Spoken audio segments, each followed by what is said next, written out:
Muy buenos días a todos, les agradecemos mucho su puntualidad. Vemos ahorita que ya están conectados Claudia, Efraín, Liliana y mi estimado Carlos Barraza. Bienvenidos. Y quiero iniciar antes que nada preguntándoles qué es para ustedes la soberanía financiera y para qué quieren tener soberanía financiera.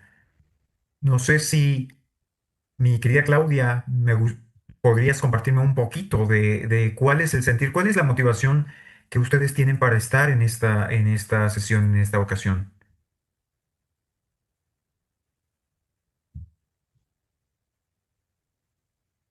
Les recordamos también que traten de mantener sus cámaras prendidas, por favor, con la intención de que podamos realizar esta dinámica. Bien, ¿alguien que quiera comentar un poquito qué es para ustedes la soberanía financiera? Si no, comenzaremos con algunas reflexiones que les tengo preparadas para todos ustedes. Pero sí me gustaría comprender un poco qué es aquello que ustedes sienten, por qué requieren esa, esa abundancia en dinero y qué comprenden ustedes por este concepto de soberanía financiera.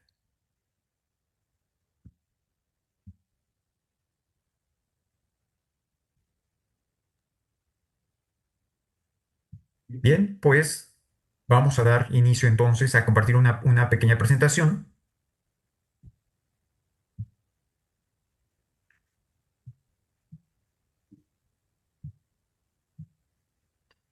A lo largo de todo este inicio de año, con la adquisición del libro Cuando todo falla, cómo sanar en un sistema de salud roto, hemos dado una serie de conferencias porque es comprender que el objetivo de nosotros como seres humanos no es estar saludables. Estar saludables es un medio.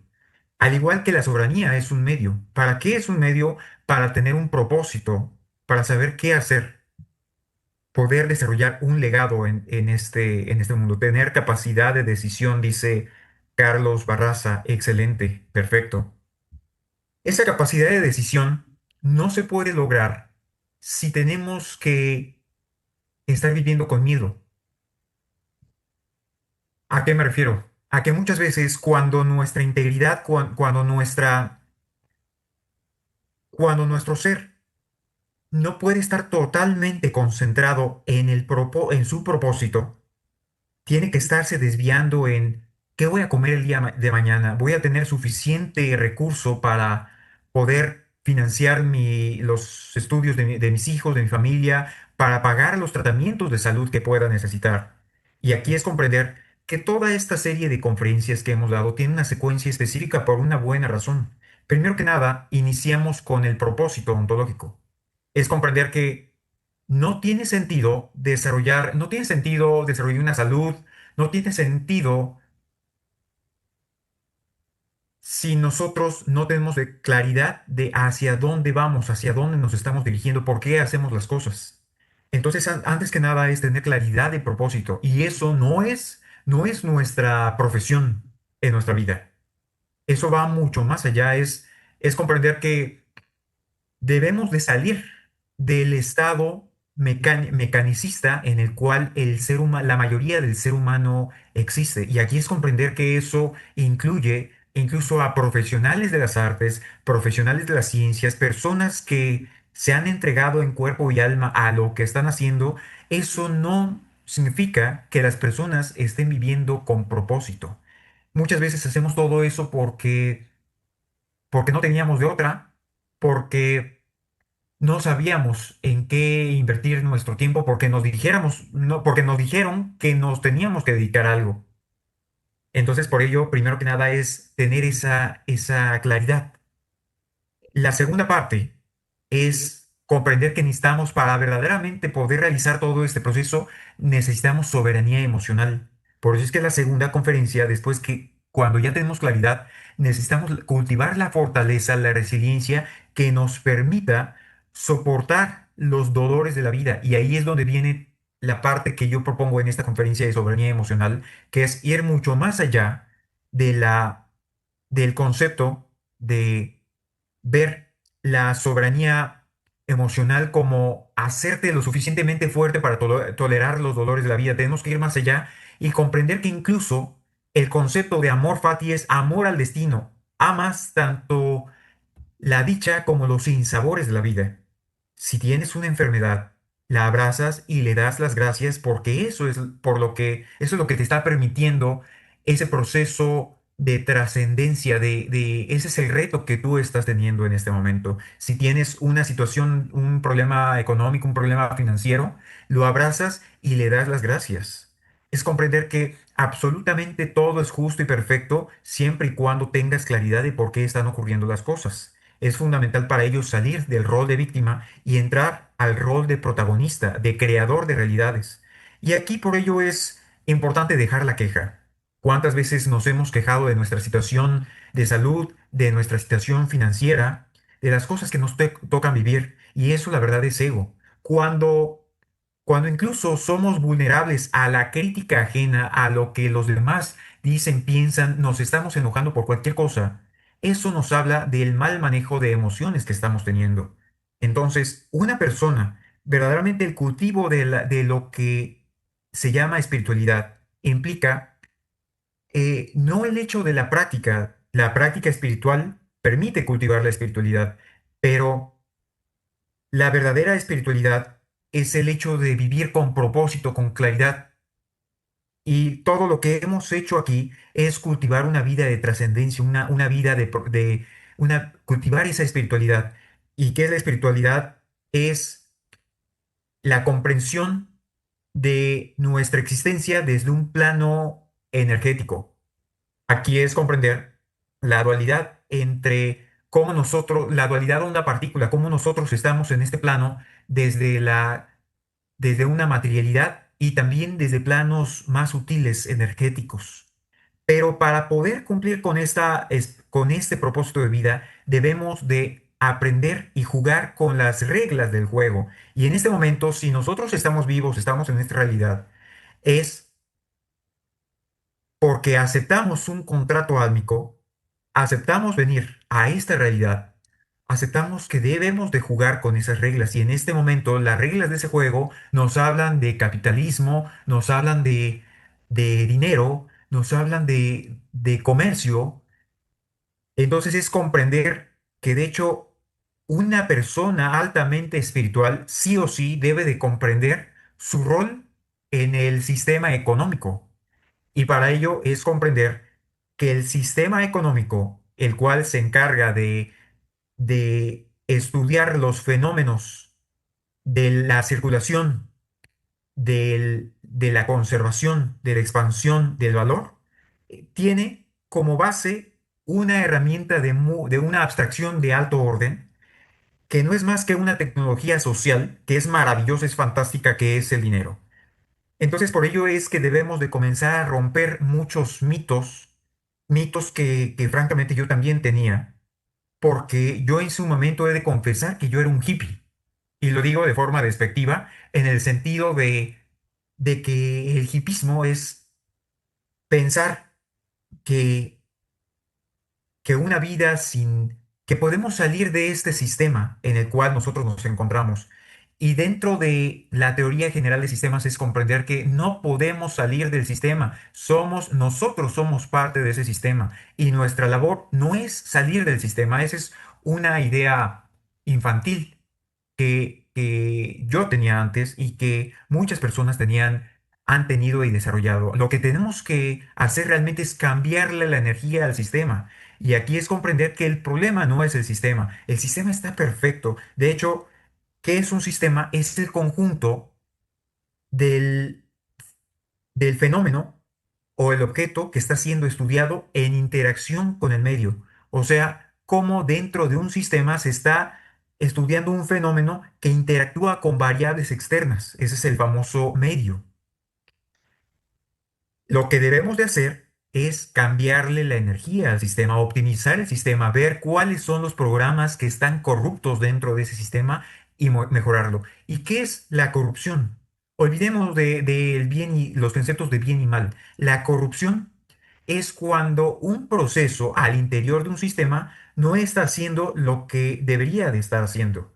Entonces, nuevamente, el problema no es el sistema, el problema son los procesos que no funcionan como deberían de funcionar. Vamos a dar un ejemplo. Cuando hay una enfermedad, significa, por ejemplo, un cáncer, nos está hablando de una corrupción al interior de nuestro sistema biológico. Cuando, por ejemplo, en un ecosistema no existe, está paralizada el proceso de entropía, de degradación, de composteo por el uso por ejemplo, antifúngicos que paralizan la actividad microbiana. Ahí en ese momento hay un proceso de corrupción porque no está habiendo ese proceso de entropía que permite el reciclaje de la materia orgánica para crear todavía más materia orgánica para expandir ese sistema. Eso mismo es extrapolable a absolutamente todo. Y ahorita tenemos que hablar del sistema económico. El sistema económico, como digo, como les estaba comentando, es el fenómeno que se encarga, más que nada es estudiar ese fenómeno que tiene que ver con cómo la sociedad intercambia, conserva, expande y circula el valor. Y la forma en la cual nosotros medimos el valor es a través del dinero. Así que las ideas centrales de esta conferencia son las siguientes. Denme un pequeño momento. Ok, ya. Unos pequeños problemas técnicos, pero ya se están resolviendo.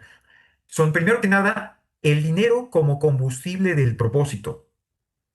La riqueza mundial crece, no es suma cero. Eso es algo que se nos ha hecho creer.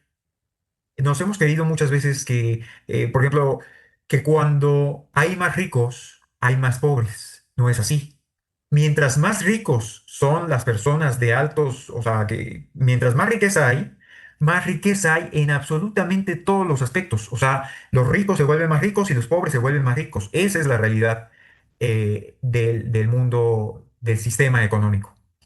Después de ahí vamos a entrar en calcular cuál es tu cifra soberana. Significa que no podemos hablar de soberanía financiera en abstracto. Absolutamente todo lo que nosotros hemos comentado a lo largo de este programa tiene que ser, a lo largo de estas conferencias, de esta membresía, tiene que ser totalmente objetivo. Lo que no se puede medir no se puede administrar. Y lo que administramos tiende a mejorar. Por lo tanto, también vamos a definir cómo se calcula esa cifra soberana. Después vamos a hablar de una, un proceso que es clave para alcanzar la soberanía financiera, que lo vi hasta la saciedad con mi sensei, Ernesto Prieto Gratacós, que se llama ganar, preservar y multiplicar. Y de hecho, actualmente en la formación Transcend, con él, hemos estado viendo cómo trabajar esta parte de hasta la saciedad de ganar, preservar y multiplicar. Y, o sea, no se trata de teoría, se trata de práctica. Entonces, si ustedes vinieron a esta conferencia simplemente para adquirir conocimiento y enriquecer el intelecto y no lo van a aplicar, entonces esta conferencia no les va a servir. Absolutamente todo lo que veamos en estas conferencias no es para enriquecer al intelecto, sino para llevarlo a la práctica. Después de ahí vamos a ver quién tiene mi dinero. Y eso, aunque suene un poco agresivo, quiere decir que debemos de saber, nosotros en vez de tratar de vender lo que se nos ocurrió inventar, debemos de ver qué crear, qué inventar para venderlo en base a los requerimientos del mercado. Eso significa que uno de los grandes problemas que muchas personas han tenido, incluyéndome, y eso tiene que ver incluso también con con la membresía, con esta membresía. Tiene que ver con el hecho de, se me ocurrió crear esto, ahora voy a ver cómo lo vendo. Eso es un error. Por ello es que se tiene que hacer también un estudio de mercado con la intención de saber quién es la persona, cuál es el perfil de mi avatar, de mi buyer persona, de mi cliente ultra rentable. Y por ello vamos a hablar de una pequeña metodología de 5 pasos, la cual he estado también aprendiendo que tiene que ver con cómo lograr que aquello que nosotros estamos vendiendo verdaderamente se venda. Y es comprender también que nosotros debemos de pensar no como personas físicas, sino como personas morales y darnos de alta, incorporarnos, o sea, darnos de alta como una empresa, porque eso es fundamental para para escalar en en los cuadrantes de la participación que tenemos dentro del mercado, que tiene que ver con el esquema de Robert Kiyosaki, que más adelante también lo vamos a comentar. Y por último, cómo nosotros debemos de pasar de ser consumidor neto a dueño de activos. Y tiene que ver nuevamente con ese cuadro de en qué escala nos encontramos dentro de qué rol económico estamos jugando de acuerdo a estos conceptos del genial Robert Kiyosaki. Primero que nada, comprendamos qué es la soberanía financiera. No consiste en acumular por vanidad, sino en sostener una misión superior. Eso significa que la soberanía financiera es necesaria desarrollarla no por hedonismo, no por el simple hecho de decir es que ya me quiero retirar, no, es comprender que en el momento nosotros necesitamos escalar a- en base a algo que se conoce como la pirámide de Maslow, que tiene que ver con las necesidades de cada una de las personas. Y es comprender que a medida que nosotros vamos escalando en esta pirámide, o sea, a medida que nosotros vamos cubriendo nuestras necesidades básicas, que es techo, alimento, vamos comenzando a cubrir después, por ejemplo, estabilidad económica, el saber que podemos llegar perfectamente a fin de mes. Después viene la parte del crecimiento personal que tiene que ver con alcanzar esa soberanía financiera. Entonces, nada más para que se den cuenta, ahorita estoy hablando de la soberanía financiera simplemente con como el tercer escalón. Y bueno, ¿cuál es la definición objetiva de soberanía financiera? Es la capacidad de sufragar la totalidad de nuestros gastos, nuestros costos de vida con ingresos pasivos. Eso significa que si el día de mañana tú dejaras de trabajar, podrías hacerle frente a todos los gastos que tienes. Si la respuesta es sí, entonces tienes soberanía financiera. Si tú, aun cuando estés teniendo ingresos que exceden tus egresos, o sea, que lo que recibes de dinero supera tus gastos, tu costo de vida, eso significa pero estás trabajando activamente por ello, significa que todavía no tienes soberanía financiera, porque aquí es fundamental una cuestión. Soberanía financiera no implica ingresos activos, no implica que tengas que trabajar por ello, implica que absolutamente todos tus ingresos sean sin la necesidad prácticamente de mover un dedo. Eso es la verdadera soberanía financiera. Y aquí nuevamente es comentar que no se trata de una cuestión de hedonismo, de decir yo aspiro a la soberanía financiera para relajarme, disfrutar la vida, viajar. No, se trata de yo aspiro a la soberanía financiera en tal fecha específica, eso es algo fundamental, con la intención de que de ahí nosotros podamos dejar de preocuparnos por cuestiones nimias como, por ejemplo, si voy a poder cubrir con las facturas, con todos esos gastos de mantenimiento, de mi alimentación, mis suplementos, la colegiatura, mis estudios, los viajes, con la intención de que me pueda enfocar en cuestiones trascendentales como ir hacia mi propósito de vida, dejar legado, ser incluso un filántropo. Yo, por ejemplo, una de los aspectos de mi vida a mediano plazo es entrar fuertemente en la filantropía. Pero no se puede entrar en la filantropía si no adquieres la soberanía financiera. Es por ello que después de la soberanía financiera viene la parte de legado y de impacto. Y finalmente es comprender que de hecho la trascendencia, que es cumplir con tu propósito de vida. Es por ello que yo les he dicho hasta la saciedad a todos que debemos de conectarnos con cuál es tu propósito de vida. El mío, por ejemplo, es cambiar la vida de un número específico que no voy a repetir ahorita, de personas para el final de mi vida a través de un modelo económico soportado por la agricultura orgánica. Ese es mi propósito de vida. Esa es la razón de ser de mi existencia en ese plano. Entonces, cuando uno conecta con todo ello, absolutamente todo se va comenzando a dar. Y aquí es fundamental comprender una cuestión que ya he mencionado previamente, que tiene que ver con darnos cuenta de que en este sentido existen dos leyes que pueden aplicar a nosotros, la ley de los accidentes y la ley del destino. La ley de los accidentes significa que formamos parte de las estadísticas y dentro de las estadísticas, una de cada cuatro personas en su vida va a enfermar de cáncer. No queremos formar parte de las estadísticas y por eso es que ustedes están acá, para que no sean parte de la ley de los accidentes, que de hecho, esta ley de los accidentes es empleada brillantemente por los actuarios y por las aseguradoras para saber cómo moverse y cómo desarrollar todos los seguros de vida.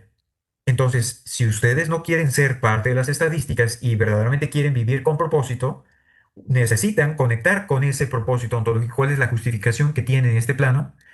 Con la intención de que vivan a través de la ley del destino. Cuando vivimos a través de la ley del destino, absolutamente todos los accidentes dejan de existir. Todo tiene un propósito. Yo antes tenía la creencia de que todo sucede por una razón. Eso no es cierto, es una falsedad. La mayoría de las personas viven por azar, por casualidad. Les pasan las cosas por, por accidentes, exactamente, por azar, totalmente. Las asaltan por cuestiones de al azar. Se enferman por cuestiones del azar. Nosotros no queremos vivir desde el azar. Cuando tú verdaderamente estás conectado con algo superior, en ese momento tú comienzas a canalizar, te vuelves un canal de luz para la manifestación del cielo en la tierra. Así que, y esa es la razón por la cual nosotros estamos en este mundo. El dinero es una tecnología social, sirve para representar, medir, intercambiar y conservar el valor. Por lo tanto, debemos de quitar todas esas creencias limitantes que nos hemos creído de que el dinero es el origen de todos los males. Eso es falso. El dinero es una energía que no es buena ni mala, es como la ciencia. La ciencia es una tecnología filosófica que nos permite distinguir entre aquello que es y que no es. Y puede ser usada para matar personas en campos de concentración o puede ser usada para empoderar a las personas, para sanar y curar enfermedades. Lo mismo pasa con el dinero. El dinero puede ser bien habido, puede ser la soberanía financiera, puede permitir que verdaderamente des soluciones por ejemplo, al cáncer. ¿Por qué? Porque, por ejemplo, la terapia metabólica del cáncer, para poderla aplicar, requiere investigación. La investigación requiere dinero. Todo, absolutamente todo o casi todo requiere dinero en este mundo. Si nosotros no tuviéramos dinero, sería muy, muy difícil el poder estandarizar el valor de las cosas. Yo, de forma ingenua, originalmente estaba viendo diferentes formas de economía para soportar el valor. Y no está mal, o sea, el hecho de pensar en trueques, en bancos de tiempo, está bien, pero la cuestión es que el hecho de pensar que uno debe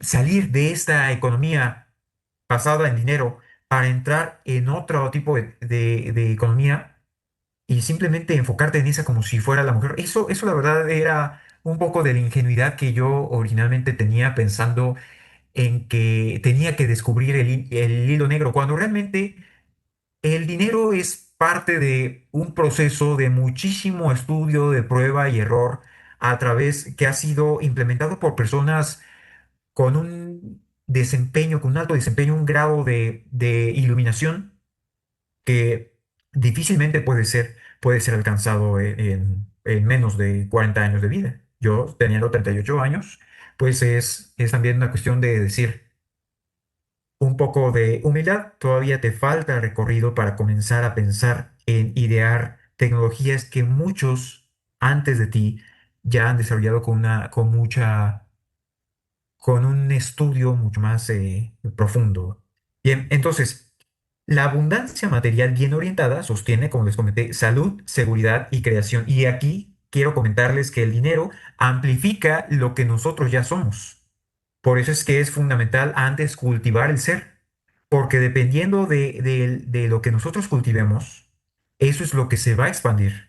Ahora también es cuestión de comprender que para alcanzar la soberanía financiera sí o sí debemos de cultivar el ser, porque solamente una persona con una disciplina férrea, una persona con claridad, con inteligencia, con los principios claros, que parte de ellos los voy a compartir acá, y sobre todo con una autoestima gigantesca para abrazar el fracaso y el rechazo como una parte natural y normal del día a día, solamente esa persona puede llegar a alcanzar la soberanía financiera y desarrollarla, si es que no la tiene. Y aquí quiero comentarles esta frase que es, lo que me motiva es crear abundancia y riqueza transgeneracional. Y lo que me da miedo es privar al mundo de todo mi potencial. Por lo tanto, ustedes también no tienen idea del potencial tan grande que ustedes tienen. Y de hecho, es un crimen el negarle al mundo, o es un crimen moral, un crimen ético, negarle al mundo todos los talentos y todo lo que ustedes tienen que dar al mundo. Por eso es que es importante que ustedes vivan con propósito y que ese propósito tengan la fortaleza y la conciencia de que sí o sí deben de trabajar hacia la soberanía financiera para crear un legado. No estamos en este mundo para libertinaje, sino para adquirir verdadera libertad, grados de libertad. ¿Y qué es la libertad? Es la capacidad que nosotros tenemos para actuar. Y esa capacidad que nosotros tenemos para actuar es lo que nos permite expandir esa riqueza, crear riqueza transgeneracional. Y aquí es muy importante que ustedes dialoguen con su familia, sus hijos, sus padres, su pareja, porque cuando uno está concentrado en crear riqueza transgeneracional, llegas para generar esa energía de activación, muchas veces necesitas trabajar de 80 hasta 100 horas por semana durante un cierto periodo de tiempo que puede ir desde 6 hasta 18 meses.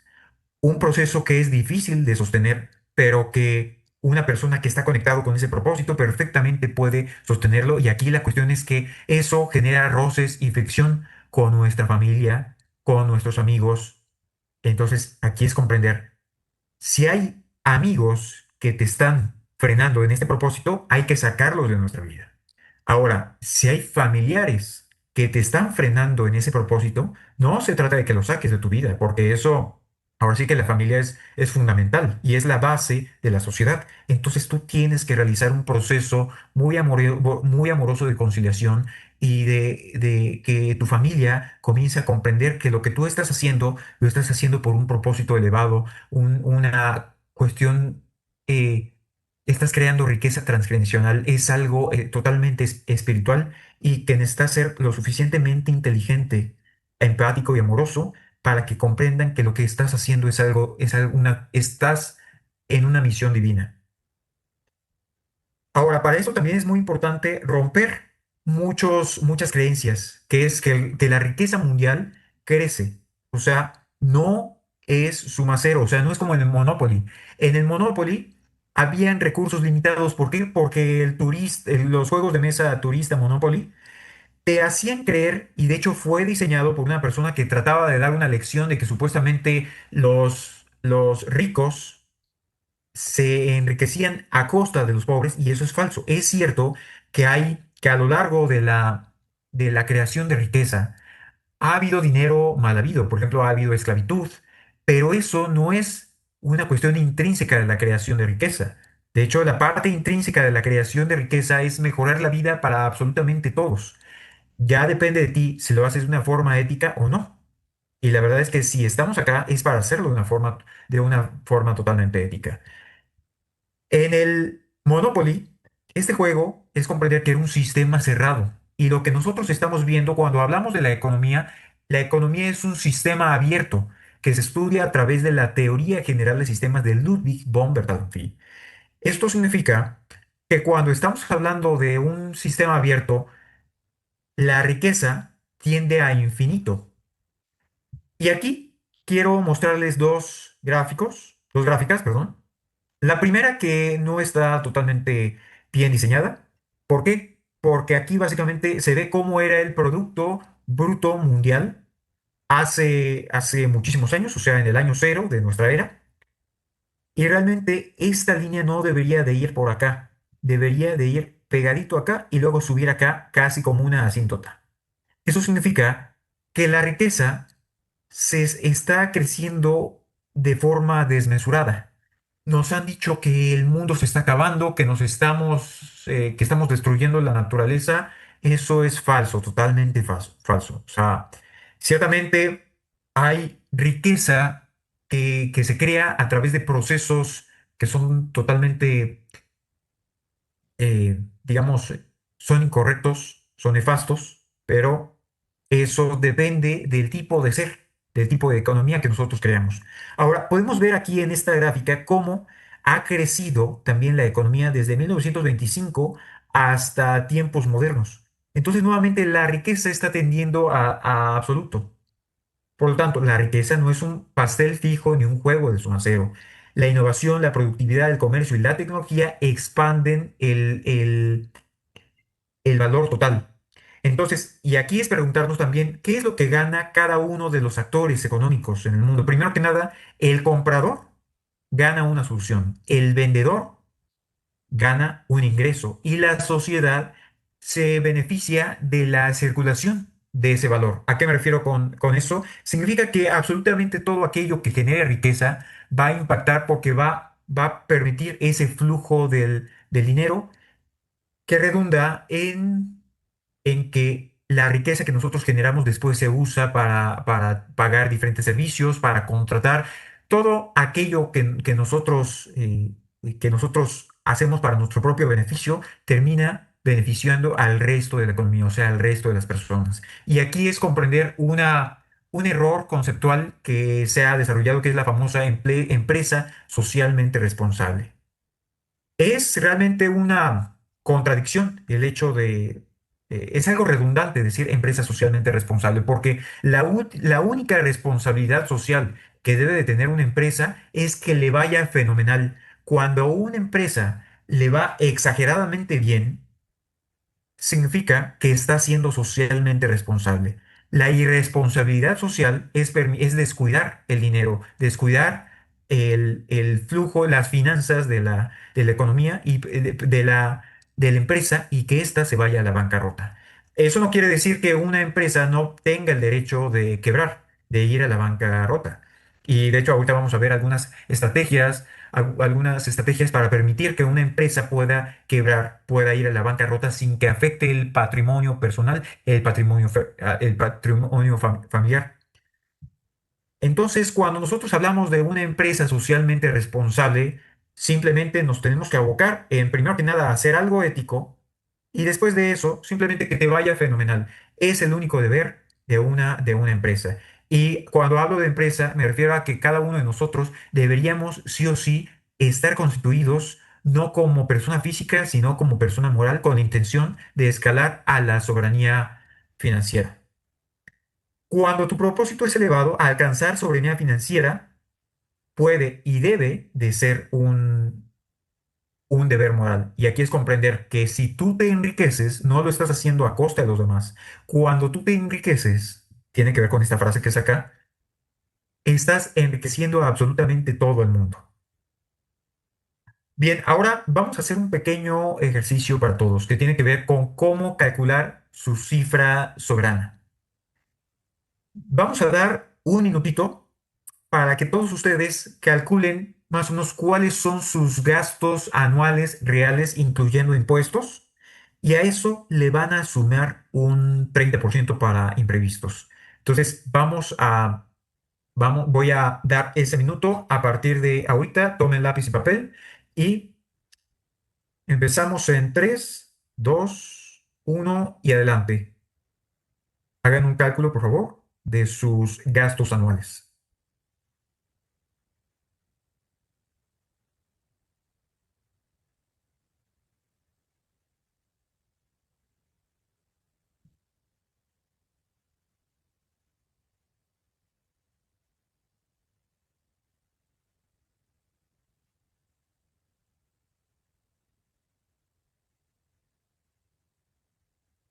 30 segundos más.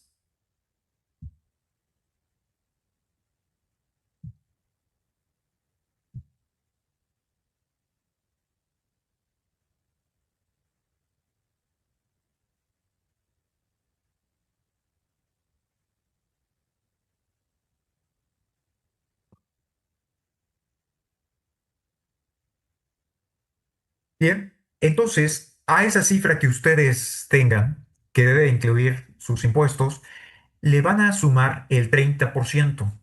Por ejemplo, supongamos que nuestros ingresos anuales son en 600,000, lo que sea, dólares, pesos, o sea, pesos mexicanos, pesos colombianos, no importa. Pero vamos a dejarle ahorita, como la mayoría de los presentes son de México, vamos a dejarle en que son 600,000 pesos mexicanos. Si ese es nuestro, digamos que, digo, es un ejemplo ficticio, es lo que nosotros necesitamos para vivir a lo largo de un año y no solamente eso, sino supuestamente vivir bien. A eso le vamos a sumar 180,000, sí, o sea, el 30%. ¿Cuál es el 30% de 600,000? En este caso son 180,000 pesos. Esta suma, ahora, ¿por qué son estos 180,000 pesos? Tiene que ver con considerar que puede haber litigios, puede haber cuestiones imprevistas, un accidente, ¿sí? Así que debemos de considerar toda esta cifra y estos 780,000 pesos lo vamos a multiplicar por 100. Entonces, multiplicamos 780,000 por 100 y lo dividimos entre lo que se conoce como el Return of Investment o tasa interna de retorno. Ahorita les explico qué es la tasa interna de retorno. Algunos seguramente lo conocen, otros no.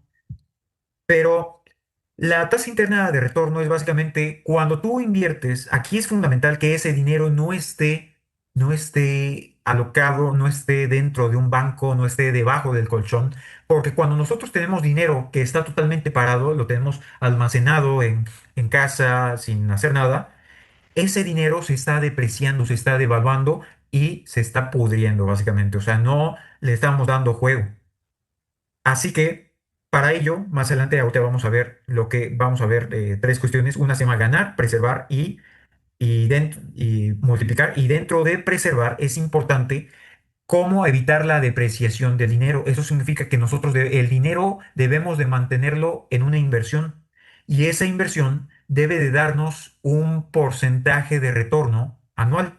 Significa que si nosotros tenemos 780,000 pesos, necesitamos tenerlo invertido y suponiendo que nuestro retorno de inversión es del 8% anual en aquella inversión que nosotros hicimos, entonces nuestra cifra soberana, ¿cómo conocer eso? Es 780,000 por 100 para tenerlo en porcentaje entre 8. ¿Por qué? Porque es el 8% es nuestra tasa interna de retorno aproximadamente. Adelante, Sí, tenemos nada más aquí. una aclaración muy rápidamente. Iniciando el ejercicio, mencionaste que hiciéramos un cálculo de los ingresos, pero realmente quisiste dar a entender de nuestros gastos, porque todo el ejercicio está enfocado a los gastos, nada más esa la aclaración. Entonces, debemos partir de los gastos. Es correcto. Si dije ingresos, una disculpa, estaba desconcentrado. Quise decir gastos. Si es así, me disculpo con todos. Ok, Bien, gracias. a ti. Entonces, esos gastos anuales reales más que deben de incluir los impuestos, le sumamos el 30% para imprevistos y eso lo vamos a multiplicar por 100 y lo vamos a dividir entre 8, que sería un retorno de inversión moderado. Ya después podemos tener nuestro dinero invertido en algo que nos dé todavía un retorno mayor, pero digamos que lo mínimo debería de ser 8%. Ahora, Ernesto Prieto Gratacos tiene otra fórmula que tiene que ver con ser más conservador y es mucho más sencilla, que es básicamente esa cifra, multiplicarla por 18 y nos va a dar nuestra cifra soberana. Que en este caso, si nosotros, por ejemplo, nuestros gastos anuales, incluyendo impuestos y ese 30% para imprevistos, es de 780,000, al multiplicarlo por 18 nos da la cifra que nosotros requerimos juntar y es nuestra cifra soberana. En este caso, 14,040,000 pesos. Eso significa que para que nosotros tengamos soberanía financiera, requerimos ponernos una fecha para obtener esta cantidad de recurso de dinero, 14,040,000 pesos mexicanos en este ejemplo, los cuales no deben de estar en el colchón, deben de estar invertidos en algo que nos dé como mínimo un retorno de inversión anual del 8%. Y eso es lo mínimo. ¿Hasta ahí alguna duda? Bien, entonces continuamos. Ahora, la fórmula, los pasos para alcanzar la soberanía financiera son principalmente ganar, preservar y multiplicar.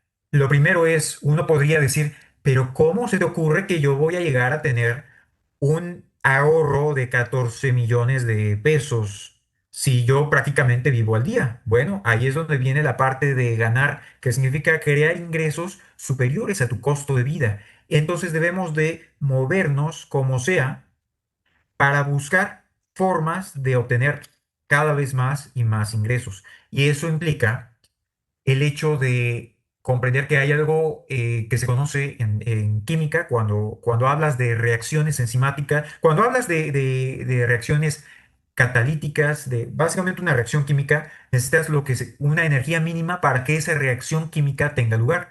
Eso se conoce como energía de Gibbs, delta de Gibbs o energía de activación. Y ese concepto por principio de universalidad, es extrapolable a absolutamente cualquier cuestión que sea natural en la vida. En los negocios, por ejemplo, implica que esa energía de activación es que nosotros necesitamos entrenarnos, entrenar nuestro sistema nervioso y nuestra resiliencia para tolerar un trabajo sostenido de 80 a 100 horas por semana durante un periodo de 6 a 18 meses. 80 horas por semana, estamos hablando de más o menos trabajar 12 horas por día. 100 horas por semana es trabajar un poco más de 14 horas por día. Y yo sé que esto puede parecer difícil de sostener para muchos, pero aquí la cuestión es, ¿realmente quieres ser una persona ordinaria o extraordinaria? Porque olvídense de la parte ética o moral si están de acuerdo o en desacuerdo con personajes como Steve Jobs, como Elon Musk, como esas personas que si bien ahora vamos a dejar totalmente de lado las cuestiones éticas, aquí es simplemente comprender qué tiene de especial estas personas. El mismo, incluso tiranos de la historia, Mussolini, Hitler, este tipo de personas nefastas, ¿qué tienen en común? Pues que finalmente eran personas de alto desempeño. Aquí es comprender que el alto desempeño, como pueden ver, no tiene que ver con una cuestión moral. Puedes usar el alto desempeño para crear, la riqueza la puedes usar para crear, empoderar o para destruir y someter. El mismo, este tipo loquito enfermo, Bill Gates, es una persona muy alto desempeño. Aquí la cuestión es, si hay esta serie de psicópatas en el mundo que están usando tanta energía para someter a la humanidad.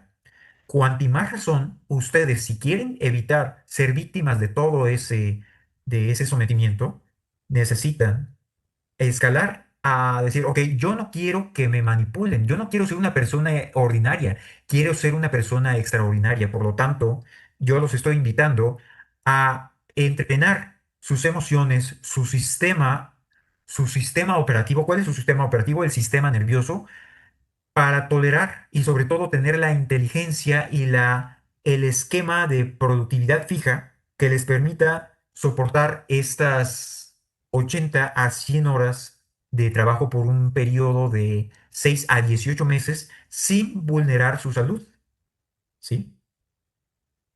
Eso les va a permitir, siempre cuando lo hagan con la claridad adecuada, pues generar cada vez más y más fuentes de ingresos económicos. Entonces, ganar en exceso de su costo de vida es el primer paso, ¿sí? Y aquí es ir viendo cómo crear más. O sea, si ustedes, por ejemplo, son empleados, está genial, pero vayan dando un exceso, digamos que tienen su jornada laboral de 8 horas de lunes a viernes, lunes a sábado, ojalá que sea lunes a viernes, y busquen ese tiempo adicional para ir creando nuevos negocios, construyendo más riqueza. Una vez que ustedes van teniendo ese excedente, no lo guardan en el colchón, lo tienen que mover, lo tienen que invertir y ahí es donde viene la parte de preservar, que es proteger el excedente de inflación, consumo impulsivo y mala administración. Aquí es comprender que el dinero que nosotros tenemos sin usarse se deprecia por la inflación. Y la inflación, de hecho, afortunadamente en México tenemos la inflación histórica más baja en más de 100 años, que creo que es del 2,6%, no me acuerdo, ahí ya me corregirán si alguno de ustedes tiene el dato adecuado, si no, pues vamos a dejarlo como un ejemplo aproximado. Ahora, o 3,6, bueno, no me acuerdo. La cuestión es que la mejor forma de preservar el valor, en este caso, la forma más sencilla es invertirlo en todo aquello que nos dé un retorno de nuestra inversión anual. En este caso, por ejemplo, lo que es los bonos del Tesoro estadounidense te dan, ahorita están como un 3,7% anual, lo cual realmente no es adecuado porque está prácticamente a la par de la inflación. Los CETES, que ahorita, que es básicamente el equivalente a los bonos del Tesoro, pero en México, que afortunadamente están interesantes, están un 6,3% anualizado, pero eso todavía es poco para que algo genuinamente sea ya interesante en un retorno de inversión, debe de igualar o exceder el 8% de retorno. En este caso estamos hablando de, por ejemplo, ya invertir en la bolsa de valores. Cuando tú inviertes en acciones, estamos hablando de un retorno del 8 al 10%. Y aquí también es comprender que muchas personas andan toreando la economía. Déjenme ver, creo que más adelante lo voy a... No, aquí lo voy a comentar. ¿Qué significa esto de andar toreando la economía y la bolsa de valores? Andan viendo cómo, y seguramente en muchas películas ustedes han visto este concepto de, es que hay que, este es el momento de comprar y de vender acciones y ven estas ideas de Wall Street, de todas las personas que están, compra, compra, vende. No, aquí es muy sencillo. Esas personas, no, o sea, tú no necesitas volverte un experto, un broker magistral, no. De hecho, aquí prácticamente necesitas tener el entrenamiento mínimo básico para saber cómo invertir. En este sentido, para poder invertir en acciones, nosotros de hecho apenas vamos a empezar en este proceso, pero ya tenemos varios colegas que lo están haciendo. Es simplemente tenemos que sacas una cuenta en una plataforma bursátil e inviertes en uno de los tres principales índices bursátiles, que puede ser el que yo más bueno, el que Ernesto más sugiere es el Standard and Poor's 500, o sea, es S&P 500, que es básicamente una lista de las 500 empresas estadounidenses que tienen una economía más sólida. Entonces, uno va invirtiendo su dinero ahí y la cuestión es que se necesita valor. ¿A qué me refiero? A que muchas personas valor inteligencia emocional e inteligencia intelectual. Sí, se necesita formación científica para todo esto. ¿A qué me refiero? A que en a lo largo conforme van avanzando los meses, las empresas, las acciones tienden a subir y a bajar de valor. Y si ustedes no tienen la fortaleza emocional, van a estar todo el tiempo comiéndose las uñas. Porque van a decir, no, gané, perdí, gané. Y van a decir, "Ah, ahorita vamos a comprar, vamos a vender". Para nada. Ustedes lo que hacen es invertir y nunca, nunca van a vender, ¿sí? Porque lo que están haciendo es preservar. La única regla general aquí es nunca invertir en el momento en el cual las acciones están en una caída, en una depreciación declarada. Ahorita no me acuerdo el nombre técnico, pero aquí simplemente es darnos cuenta, debemos de confiar en una cuestión. La economía la riqueza tiende hacia infinito. Olvídense de todas estas ideas de que el mundo se va a acabar, de que la riqueza, de que la economía actual está muy vulnerable y va a colapsar. Que qué pasa si viene una llamarada solar y fría absolutamente todos los sistemas. Eso es una posibilidad. Es una posibilidad remota, poco factible, pero es una posibilidad. Pero la cuestión es, no seas un prepper, no seas una persona que se prepara desde el miedo para algo que simplemente no puedes hacer nada. ¿A qué me refiero? Supongamos que exista el remoto caso que puede ser que de la nada toda tu riqueza se desaparezca. Por ejemplo, que hay una explosión de un volcán, hay un terremoto que de plano acaba con toda la economía de tu localidad, cae un meteorito, lo que sea, sí, cualquier cuestión. Y si algo así pasa, no hay absolutamente nada que puedas hacer. Entonces, Es como, por ejemplo, no viajar en avión por el riesgo que hay de que se caiga el avión. El riesgo existe, es bajísimo. Tú no vas a vivir con miedo y no vas a evitar accionar por ese temor, ¿sí? Entonces simplemente aquí hay que confiar en que la economía tiende a infinito. Simplemente han habido ciertos momentos en la historia donde efectivamente ha habido una caída fuerte de la economía, pero la economía se recupera cada vez más rápido. Por ejemplo, la crisis de 1928, vimos cómo iba subiendo la economía y de la nada se fue hacia abajo y tardó la economía más o menos como unos 17 a 20 años en recuperarse.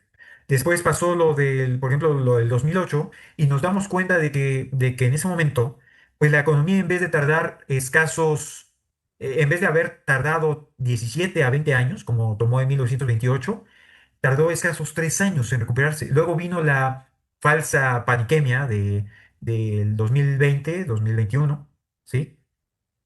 En la cual, pues obviamente, pues la mortalidad por toda causa se incrementó. ¿Por qué? Porque cuando dañas la economía, la mortalidad por toda causa se dispara. Mentira que por un resfriado común, todos los años mueren cerca de 2,3 millones de personas por resfriado común, mostrando que por sí sola el resfriado común es una verdadera pandemia.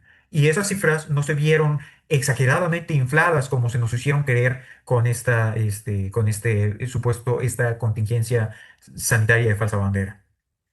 Entonces, cero temores y démonos cuenta cómo en esta contingencia sanitaria la economía tardó mucho menos en recuperarse. Creo que fue escasos 18 meses y ya otra vez, o sea, la economía va así, de repente baja, luego sube, baja, sube y cada vez va creciendo más rápido y se va recuperando más rápido. Entonces, estamos en una época en la cual nunca había sido tan fácil volverse tan rico. Y cuando digo fácil, no significa bueno, ya les dije lo complejo que es soportar esas 12 a 14 horas diarias de trabajo continuos durante un periodo de 6 a 18 meses. Después viene la parte ok, ya cuando hablamos de preservar, viene la parte de multiplicar. Y bueno, recapitulando nada más un poco en la parte de preservar, tiene que ver con que cuando nosotros estamos que estamos viendo que si nuestras acciones suben y bajan, estamos siendo cortoplacistas, porque sí, en un año puede haber una depreciación de lo que invertimos y que hayamos perdido aparentemente dinero, pero cuando nosotros pensamos a corto, a mediano y a largo plazo, o sea, plazos de quinquenales a 5 años, sí o sí vamos a ver cómo ese dinero que nosotros invertimos va a haber crecido, va a verse ese retorno de inversión debe ser mínimo del 8%. También es considerar que existen inversiones, mientras mayor sea el retorno de inversión, mayor es el riesgo. Entonces, hay cuestiones que son todavía, que nos dan un retorno de inversión mucho mayor. Por ejemplo, hay retornos que pueden ser desde el 18, 25, 30, 50, 100, algunas oportunidades que te pueden dar hasta el 300% de retorno de inversión. Significa que si tú invertiste 1 millón de dólares, en un año puedes obtener 3 millones de dólares. Pero aquí hay que considerar una cuestión. Mientras más atractivo y más elevado sea el retorno de inversión, más riesgoso es dicha inversión. Es la parte también interesante de cuando llegas a la soberanía financiera. Cuando adquieres soberanía financiera, tienes la capacidad de tomar mayores riesgos. No es lo mismo una persona que no sabe si va a llegar a fin de mes. Créeme que difícilmente va a pensar en invertir. Por el contrario, una persona que tiene ya desde hace varios años soberanía financiera y tiene una visión de crecimiento, siempre va a estar pensando en qué invertir. Y es muy importante también que ustedes cambien el mindset, o sea, hacia esta mentalidad de decir, dejar de pensar en pequeño y comenzar a pensar, ok, mi cifra soberana es de 20 millones de pesos mexicanos, por decir algo. ¿Cuál es la fecha en la cual voy a obtener esa cifra? Y yo diría que una fecha adecuada sería de hoy en 7 años. O sea, por ejemplo, hoy es 14 de junio de 2026. Vamos a dejarle 14 de junio de 2033 es la fecha en la cual yo voy a tener esta cantidad invertida en bienes, ¿sí? O sea, que esté invertida, por ejemplo, digamos, en la bolsa, ¿no? Ahora, después sigue la parte de multiplicar. Significa que cuando nosotros debemos de estar buscando aquellos activos que tengan tres cualidades. La primera, que tengan un flujo, o sea, que se estén pagando a sí mismos, o sea, que estén constantemente con un activo constante de dinero, ¿sí? La apreciación, o sea, también que tenga una plusvalía, que vaya creciendo su valor poco a poco. Y la tercera, valor intrínseco. ¿Qué es el valor intrínseco? Yo, por ejemplo, soy un activo de muy alto valor intrínseco. ¿Qué significa eso? Significa aquello que está devaluado en el mercado, que puedes adquirir. Si lo adquieres hoy en día, puedes adquirirlo por un valor mucho menor del que tendrá en unos años en el mercado. Por eso les comento que yo soy un activo de alto valor intrínseco. ¿Por qué? Porque ustedes pueden contratar mis servicios por un valor mucho menor de lo que va a llegar a valer en un tiempo. Y eso es una anomalía muy interesante del mercado. Pero la cuestión de los activos con alto valor intrínseco es que el mercado, si bien se tarda en regular el valor real de este activo de alto valor intrínseco, llega un momento en el cual se regula. Así que una vez que le echas el ojo a ese activo, tienes que, tienes que tomar acción inmediata. Por eso es que la acción inmediata es uno de los principios de alto desempeño que hemos visto a lo largo de estas conferencias. Si no se acuerdan de ello, vean la conferencia de principios de alto desempeño que se encuentra en la membresía. Pongamos un ejemplo. Aquí, cómo detectar al alto valor intrínseco, por ejemplo, en un negocio. Es lo que se conoce también, lo que Ernesto le llama el signo de la computadora culona. ¿Se acordarán ustedes de las computadoras, pues que en vez de las laptops de pantalla plana y todo eso, eran todas chonchas y grandes? Pues resulta que si nosotros vemos un negocio que de plano tiene un flujo de efectivo tremendo, que funciona por sí solo, y vemos que todavía está, o sea, que tiene mucho por actualizar, por optimizar, significa que ese es un activo con un alto valor intrínseco. Luego, viene la parte de quién, quién tiene mi dinero. ¿Qué significa esto? Significa que uno de los grandes errores que yo he cometido y también muchos emprendedores es tratar de vender ideas. Las personas no compran ideas, compran soluciones. Nadie va a comprar aquella filosofía, aquellos sueños mágicos que tú tienes, que son valiosísimos y que tienen que ver con tu esencia. Pero la cuestión es que si tú quieres capitalizar eso, tienes que llevarlo a cuál es el dolor que tú resuelves en la persona. Y para ello es comprender que si tú la quieres vender a todo mundo, vas a acabar vendiéndole a nadie. Por ello tienes que identificar cuál es el perfil de tu avatar, de tu cliente ideal, o también conocido como CUR o cliente ultra rentable. En ese sentido, ¿cuáles son los dolores que tiene? ¿Cuáles son los deseos y cuáles son las objeciones que lo detienen? Por ejemplo, una objeción es que son muy caros tus servicios. Tú necesitas tener claridad de cómo adelantarte para resolver. Quizás estés pensando que este servicio es muy caro, pero realmente vale la pena ponerte a pensar en que el día de mañana vas a tener que estar dependiendo de un sistema hospitalario, vas a tener que, que depender de pastillas, vas a seguirte deteriorando, vas a perder propósito y vas a ser una carga para tus seres queridos y tu familia. Eso, por ejemplo, es un dolor fuerte, por ejemplo, para mi cliente ultra rentable, y eso contrarresta una objeción que es que el servicio es muy caro, ¿sí? A una persona se le va a hacer muy caro 1 peso, 1.000 pesos o 100.000 pesos, siempre y cuando no tengan percepción del valor que tú estás dando. Cuando la persona tiene claridad del valor y puede pagarlo, entonces esa persona no va a chistar, va a pagar absolutamente lo que tenga que pagar. Y aquí es considerar que debemos de salir del esquema de más barato por docena. También tiene que ver con qué tipo de activo estás vendiendo. Hay personas como yo que deben de vender más caro. Hay personas que están vendiendo otro tipo de cuestiones, como por ejemplo, digamos, eh, digamos, un activo como canastas de alimentos que deberían de pensar en vender a un precio más bajo. Las estrategias van a depender de van a tener que ver con la inteligencia que tú tienes para conocer tu mercado, porque muchas veces lo inteligente es venderte más caro y a veces lo inteligente es venderte más barato. Pero sí es importante que cuando nosotros damos algo que tiene una propuesta de valor inigualable, las personas van a pagar lo que tengan que pagar siempre cuando puedan. Por eso es que viene la importancia de encontrar tu cliente ultra rentable, que es aquella persona que puede pagar tus servicios, van a pagar lo que tengan que pagar porque saben el valor que tiene tu servicio. Y aquí recordemos que el dinero es una forma de estandarizar y de medir el valor.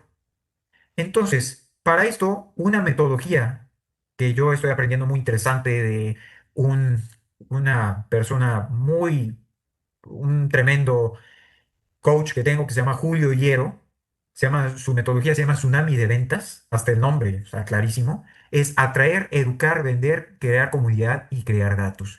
¿Cómo atraes? A través de, por ejemplo, de la creación de contenido. Y eso significa que absolutamente cualquier persona sí o sí debería de tener redes sociales y estar mostrando todos los días qué es lo que está haciendo y por qué. Y todo el contenido debe de estar creado hacia el cliente ultra rentable, o sea, los dolores, deseos y objeciones.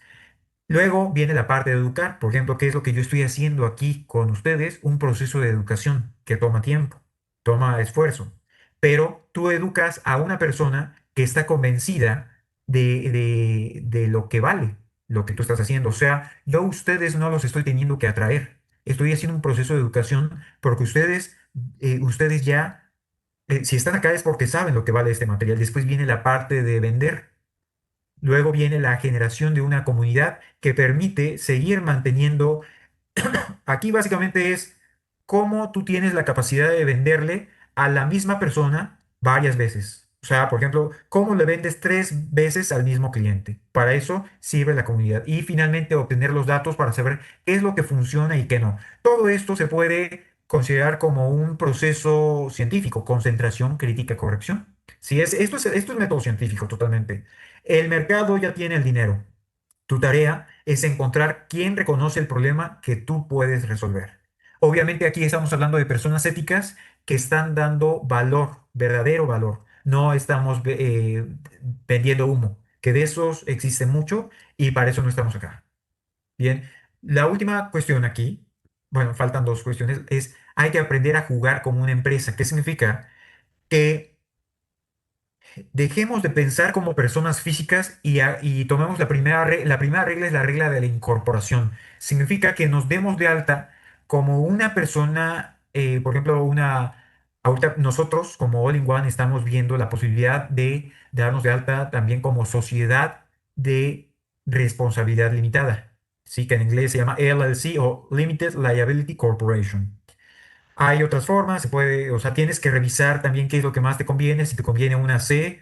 En nuestro caso, lo que más nos conviene es una SDRL, Sociedad de Responsabilidad Limitada. ¿Y por qué funciona eso? Porque aquí es considerar que si tú estás dado alta, si tú estás facturando como persona física, este, tienes el riesgo de que si la empresa quiebra, quiebra tu patrimonio familiar. Y aquí es la cuestión, la empresa debe de tener el derecho a quebrar, o sea, llegar a la bancarrota sin que tu patrimonio se vulnere, porque de lo contrario, o sea, uno de los errores que muchas veces se cometen y que nosotros también estamos en proceso de corregir es cuando tus activos, tus cuentas personales están mezcladas con las cuentas de la empresa. Luego, la segunda ventaja de la regla de la incorporación es los gastos correlacionados. Eso significa que tú tienes ahí la capacidad de repente, supongamos que tienes, por ejemplo, un canal de Instagram, de hecho todo el mundo debería de tener redes sociales para trabajar en esto, y estás publicando contenido, entonces tú puedes facturar todo eso como gastos de la empresa, digamos el uniforme, yo podría facturar ropa, trajes, lo que sea. Y a través de eso tiene que ver con una contabilidad creativa, que créeme que cualquier contador no lo va a hacer. Es cómo yo logro que los gastos, digamos, ropa, vehículos, comida, todo eso, te permitan la deducción de impuestos para que Hacienda no te esté castigando tanto. Sí, esa es la otra ventaja. La siguiente regla es lo que se conoce como regla del ahorro equivalente, que significa pagarte a ti mismo al menos lo mismo que pagas en impuestos. Supongamos que tú al tú estás pagando el 20% de impuestos.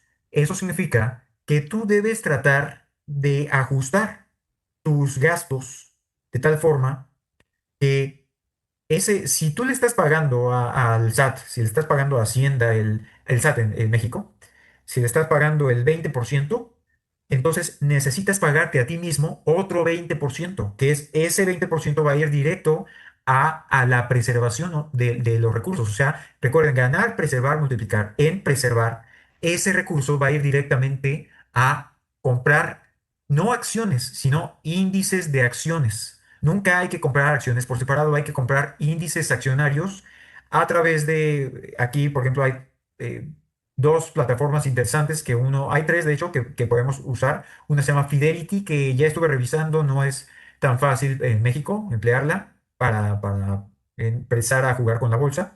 La segunda es Charles Schwab y la tercera se llama em, Interactive Brokers. Sí, esa creo que me parece interesante. Y aquí también podemos también pensar en comprar acciones de la bolsa mexicana, que por cierto, ahorita se está fortaleciendo mucho la bolsa mexicana. Pero la sugerencia de Ernesto, que por cierto Ernesto conoce cero de la economía mexicana, por eso es que también él se limita a estas cuestiones. Yo les invitaría a investigar más sobre la bolsa mexicana y de otro tipo de formas de o activos para invertir, pero él recomienda mucho el SP 500, ¿sí? O sea, Standard Poor's 500. Ahora también, aparte del SP 500 se puede pensar en otros índices bursátiles como el Nasdaq o no me acuerdo cómo se llama el otro que les iba a comentar, pero el SP 500 está genial para empezar. Entonces, ya hablamos de que ese 20% para, sí, de impuestos, un 20% equivalente, te lo estás pagando a ti mismo y esa creatividad contable es para que ese 60% restante sea con lo que tú vivas. Y si tus ingresos, aquí no quiere decir que tú nadie se puede encoger hacia la grandeza, así que no debemos de pensar en, ok, ahora voy a gastar menos en esto, voy a gastar menos Sí, claro, hay ciertos gastos que que comienzan a erosionar nuestra riqueza.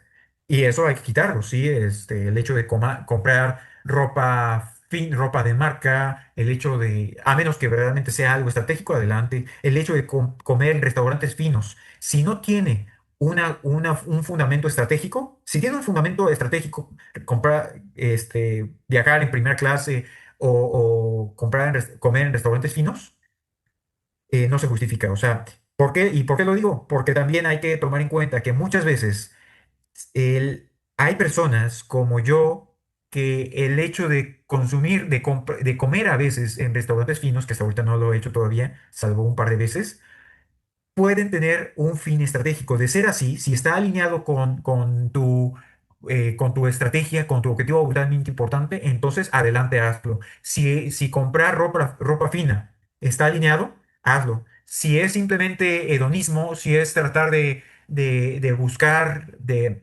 algo totalmente nimio y sin mayor propósito, entonces hay que quitarlo, ¿sí? Porque estás erosionando tu riqueza, ¿sí? Si es nada más por presumir, eso es una tontería que debemos de ir quitando de nuestra mente. De hecho, yo he convivido con personas exageradamente ricas, o sea, grandes empresarios. Muchos de mis colegas de Transcend son impresionantes empresarios, que son unas personas totalmente sencillas. De hecho, ni te das cuenta de que son millonarios estas personas, ¿sí? Entonces, aquí es importante que lo que debes de hacer no es achicarte hacia la grandeza. Si no tienes que ir quitando, por ejemplo, suplementos, nosotros no reparamos en gastos para suplementos y alimentos de calidad. Lo que debemos de hacer es buscar más fuentes de ingreso, ¿ok? Ahora, vamos al último punto, que es pasar de consumidor neto a dueño de activos. Y Robert Kiyosaki tiene un diagrama muy interesante. De hecho, aquí lo pueden ver en esto. Este documento se llama Soberanía Financiera, se encuentra en la membresía, en la parte de ensayos. Así que revísenlo. Y aquí pueden ver cómo, mira, nada más les voy a leer esta parte. En palabras de Robert Kiyosaki, para alcanzar la soberanía financiera, debemos pasar de consumidores netos a inversores netos, enfatizando que las personas deben de moverse hacia el cuadrante de dueño de negocios e inversionista, ya que estos les permiten generar ingresos pasivos y escalar su riqueza sin depender completamente de su tiempo y esfuerzo. Entonces, los cuatro diferentes actores productivos de acuerdo a Robert Kiyosaki, en el flujo del dinero, son primero empleado, luego autoempleado. O sea, este es Don Godín. Eres tu propio Godín. Yo, por ejemplo, soy autoempleado. ¿Sí? Después está en dueño de empresa. Yo lo que estoy haciendo es construir esto. Y finalmente, inversionista. Ahora, no quiere decir que esto sea lineal. De hecho, existen muchas personas que son empleados y que a la vez son inversionistas, personas que de hecho tienen un exceso, como les digo, ganan en exceso de su costo de vida y ese exceso lo están invirtiendo. Entonces, esto no es lineal, pero digamos que debemos de pasar de ser consumidor a creador de activos, o sea, de ser empleado neto a inversionista neto. Y bueno, aquí viene la parte interesante con la que quiero cerrar, que tiene que ver con el emprendedurismo. Muchas personas creen que lo que debemos de hacer antes que nada es emprender. Emprender, primero que nada, es dificilísimo y sí está genial, es necesario que todo el mundo emprenda, pero antes de emprender hay que comprar negocios. Resulta que existe esto es para otra conferencia, de hecho lo platicaría ya en corto con algunos de ustedes, una estrategia que sirve para adquirir negocios sin poner un solo peso. ¿Sí? Y es algo que se conoce como leverage buyout o compra apalancada y que se hace con el seller financing, o sea, se logra pagar, es financiado con el recurso del mismo vendedor. Es algo muy interesante que escapa al alcance de esta conferencia. Pero lo interesante es, ¿cuáles son todas aquellas cuestiones en las cuales nosotros podemos invertir? Lo más sencillo y de hecho sólido de todo esto sería índices bursátiles, que es preservar excedentes y participar del crecimiento global. Después están bienes inmuebles, que es muy interesante. Y lo interesante es que cuando alguno de ustedes tenga curiosidad sobre lo que es la compra apalancada y quiere platicar conmigo, les comentaré cómo incluso dentro de esto se puede lograr un financiamiento de tal forma que tú puedas adquirir bienes inmuebles en plazos de hasta 40 años. Créanme, eso existe, se hace, y de hecho hay personas como, por ejemplo, este, no me acuerdo el nombre de estos grandes empresarios, pero que han construido riqueza a través de todo este proceso y de este tipo de estrategias, ¿sí? Y de hecho, Ernesto, mi maestro, es una persona que hace constantemente todo esto. Y nos está, de hecho, diciendo que ustedes, o sea, nosotros debemos de estar constantemente viendo por adquirir negocios. Y lo importante aquí es negocios que no dependan de tu propia participación.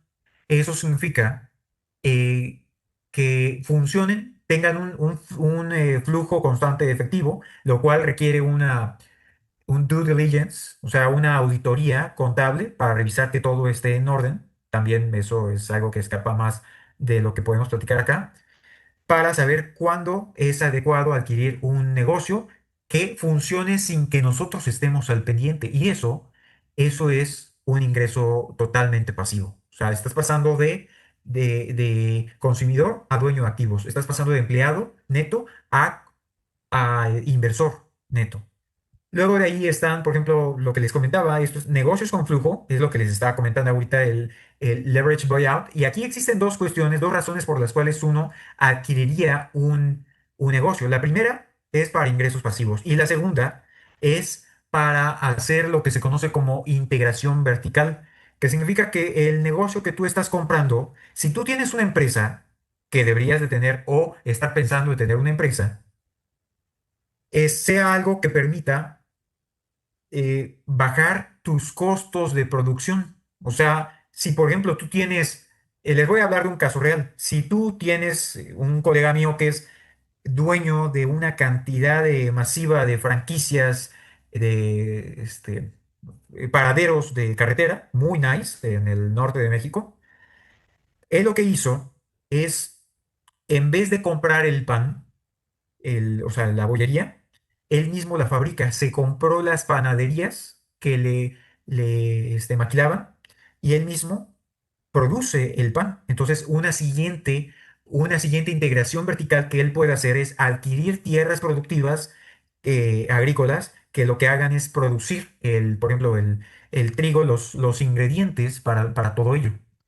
Después de ahí está, por ejemplo, propiedad intelectual que te dé lo que se conocen como regalías, royalties, ¿sí? Eso significa, por ejemplo, hay personas, el dueño de, por ejemplo, Caldo de Pollo para el Alma es una persona que recibe regalías, o personas que, no sé si han visto, que, por ejemplo, en CapCut, en diferentes plataformas, hay música que es gratuita, pero resulta que esa música gratuita, que la puedes usar de forma libre, la pagan las mismas plataformas como CapCut, como Instagram, y esas plataformas le pagan regalías a las personas que crearon esas piezas y no les pagan poquito, les pagan muchísimo porque son exageradamente empleadas. De hecho, ustedes pueden encontrar a cada rato cómo hay ciertas piezas en tendencia que se reproducen una y otra vez en todas las piezas. No tienen idea cuánto les genera de flujo de ingresos pasivos a las personas que crearon todo ello.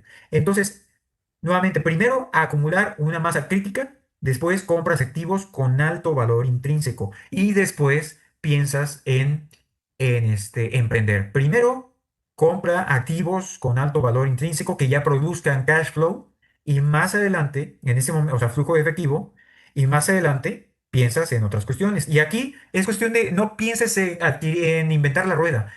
Adquiere negocios que sean totalmente sencillos, ¿sí? Que no tengan negocios que, por ejemplo, o sea, negocios totalmente aburridos. Lavanderías, servicios de lavacoches, gimnasios, restaurantes, todo aquello que ya haya probado servir. No seas creativo.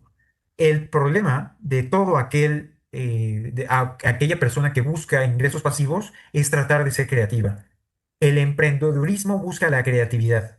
La soberanía financiera, la cual también se logra a través del emprendedurismo, busca simplificación.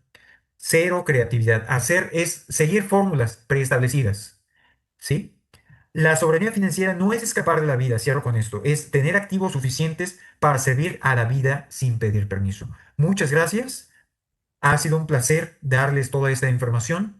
En este momento dejo de compartir pantalla y los invito eh, que por favor eh, participen, sean partícipes activos de esta dinámica, me digan sus reflexiones y también cómo ustedes piensan alcanzar, por ejemplo, cuáles son los activos en los cuales ustedes piensan invertir y para qué fecha piensan para tener su cifra soberana y para qué fecha están contemplando desarrollar su cifra soberana.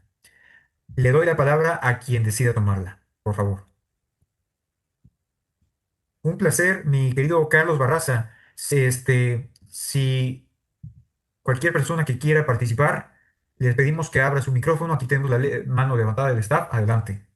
Ok, pues muchas gracias, muy interesante tu conferencia, Memo. Yo creo que aquí es muy importante resaltar lo siguiente.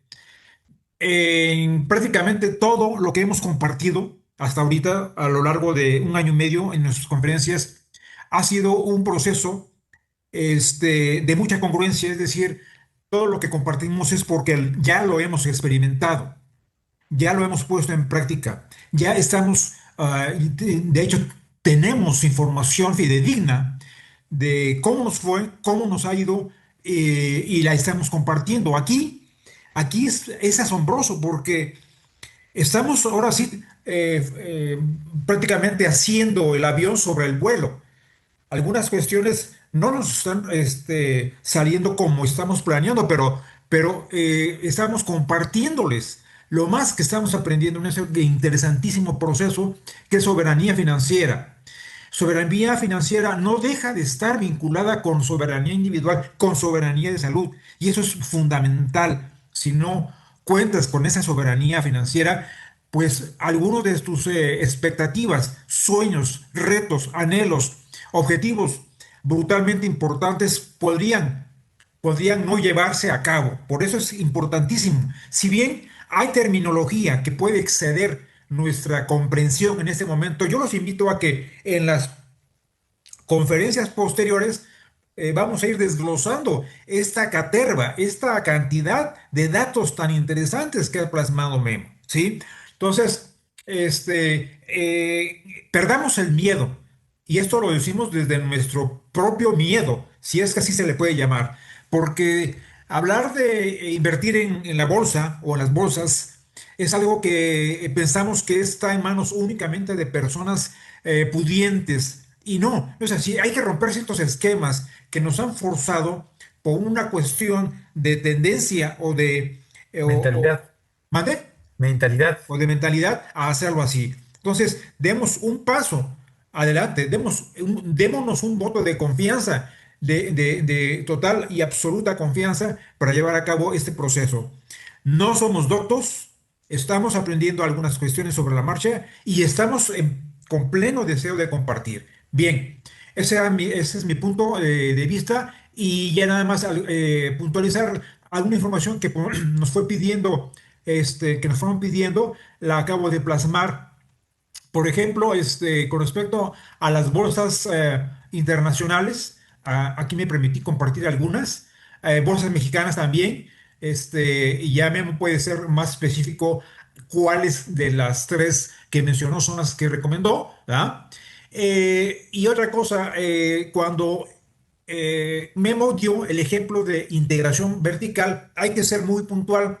Cuando tú te vas a la base de tu materia prima, en este caso, por ejemplo, la bollería, es decir, la proveeduría de lo que es el pan, los baguettes, etcétera, este, debemos hablar en términos de integración vertical hacia atrás, sí, porque hay una integración vertical hacia Hacia adelante, adelante. Sí, aguas abajo o aguas arriba, es sí. correcto. Aquí estamos hablando de integración Vertical vertical hacia atrás. hacia atrás.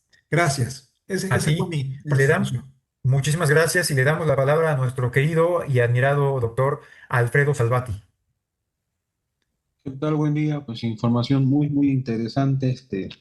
La verdad, pudiéramos resumir a grandes rasgos, a veces no es miedo, no es falta de confianza, es falta de conocimiento estructurado.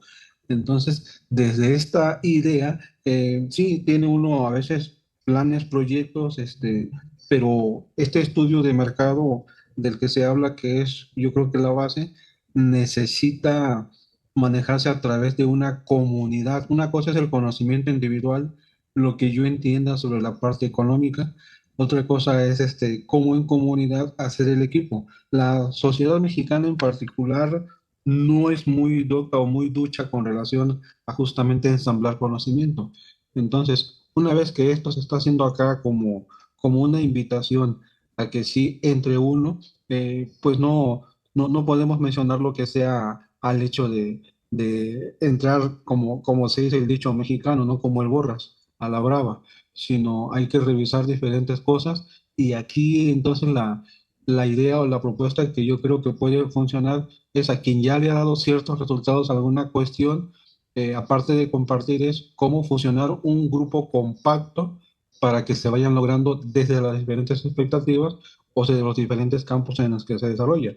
Ejemplo, yo estoy en área de la medicina natural, tengo un consultorio ya por 25 años que nos ha sostenido prácticamente todo. La empresa es familiar, pero bueno, sí se requiere ir evolucionando, ir sobre todo escalando, ¿no? Aquí el punto sería esto, la escalabilidad, porque bueno, en alguna ocasión, por ejemplo, me ha tocado ir a algún programa de televisión, algún programa de radio, y hay gente una persona muy honesta me dice, oye, con este conocimiento, con esto que haces, ¿por qué sigues teniendo un consultorio? Y sí me vibró, me hizo como que reaccionar. Y justamente ahorita estamos en ese plan, ¿no? De ver cómo empezamos a poner sucursales dentro del mismo parámetro, como que sin mencionar precisamente marcas, como esas tienditas de autoservicio que ya inundaron el país, y aunque estén a 3, 4 cuadras, de todas maneras siguen jalando, siguen funcionando, ¿no? Sí. Nunca se satura. Entonces, ese modelo a mí me llama mucho la atención, pero sí, la verdad, falta educación financiera Conozco dos, tres personas por ahí que están en un nivel muy bueno. Sin embargo, aquí el punto es dar el primer paso y arrancar si requiere una base, pues a lo mejor no tan sólida porque uno va aprendiendo sobre la marcha, sobre la experiencia, ¿no? Pero sí una base que vaya con cierto acompañamiento. Yo diría que eso sería bueno para que esta comunidad sí se fortalezca en todo aspecto, no desde lo individual hasta propiamente, como dijimos, ¿no? El grupo, ¿no? Gracias. A ti, mi querido Alfredo. Y bueno, la verdad es que aquí sí les quiero comentar un poquito de dónde he aprendido mucho de esto. Lo aprendí de una formación muy interesante con Ernesto, que se llama el resto de informaciones. Con mucho gusto yo comienzo a comentarla, pero ya para específicamente esta parte de cómo escalar ya de la mano de alguien que verdaderamente tiene maestría en esto, porque en este sentido nosotros no tenemos maestría en esto que les estamos compartiendo, pero quien sí la tiene es Ernesto Prieto Gracos. Él tiene una formación, la pueden googlear ahí, se llama Soberanía Financiera en 5 pasos. Ahí aprendes de herramientas, las estrategias que les acabo de comentar, de cómo verdaderamente hacer este proceso de compras apalancadas. Básicamente, lo que nosotros estamos planteando, estamos plasmando aquí, es correcto, soberanía financiera en 5 pasos. Lo que nosotros estamos plasmando justo acá es es lo que nosotros hemos implementado y estamos implementando de la mano de Ernesto. O sea, por ejemplo, lo de la compra apalancada, no crean, nosotros estamos movidísimos porque también una de las tareas que yo estoy teniendo ahorita de parte de él es, tienes que adquirir un hobby. ¿Y cuál es ese hobby? Tienes que buscar todos los días negocios para adquirir. Y es fascinante porque uno puede decir, cuando limitas tu pensamiento, piensas, este... Pues sí, pero ¿de dónde voy a sacar el dinero? El dinero no cae de los árboles, no se puede adquirir. No, sí hay formas que tienen que ver con ser muy inteligente para los planteamientos. Hay formas de adquirir eh, negocios con recurso de terceros. Y no estamos hablando de un préstamo a amigos, estamos hablando de que primero que nada, vivir a crédito es una pésima idea. Pedir préstamos bancarios es una pésima idea, pero hay una excepción. Cuando tú vas a adquirir una compra apalancada y te están pidiendo, digamos, un ganche del, no sé, el 20, el 30%, estás platicando con el dueño y llegas a ese acuerdo, tú perfectamente puedes llegar y después de hacer el due diligence, o sea, hacer la auditoría y presentarle a un banco pequeño los estados financieros de los últimos 12 meses, eh, este, el banco revisa todo ello, si conoce tu estrategia, ve, o sea, los financieros son personas muy, muy sagaces en este aspecto y cuando un financiero, o sea, un banquero, especialmente bancos pequeños, ven que tienes algo sólido, no van a dudar en prestarte ese dinero. Y se lo decimos desafortunadamente todavía no desde la experiencia, pero sí desde la experiencia ajena de personas muy allegadas a nosotros. Uno, Ernesto, y otro, algunos colegas nuestros, especialmente el que les comenté que tiene no puedo decir su nombre, pero el que ha hecho ese proceso de integración vertical con estos paraderos de carretera, es una persona tan sagaz que ha logrado hacer recientemente una compra apalancada sin un solo peso. Entonces, es fascinante darnos cuenta cómo esto se puede y muchas veces lo desconocemos. Nada más quiero comentar una sincronía. Me parece fascinante cómo se ve a la altura de la frente del doctor Alfredo Salvati el universo entero. O sea, las estrellas justo en la frente. Ya, perdón. ¿Algún otro comentario? Si no, Ok, pues yo creo que estamos llegando al final de nuestra conferencia. Ya son prácticamente las 9:45. Agradecemos tremendamente su participación y obviamente les deseamos un día colmado de energía positiva, de bendiciones, armoniosos totalmente y nos veremos la próxima semana. Gracias, Guillermo Bustamante Sosa, y gracias a todos los presentes. Estamos en contacto. estamos en contacto y trabajen en su cifra soberana, conocer cuál es su cifra soberana y la fecha en la cual ustedes se comprometen a tenerla, que puede ser un plazo de 5 a 7 años de preferencia. Bendiciones.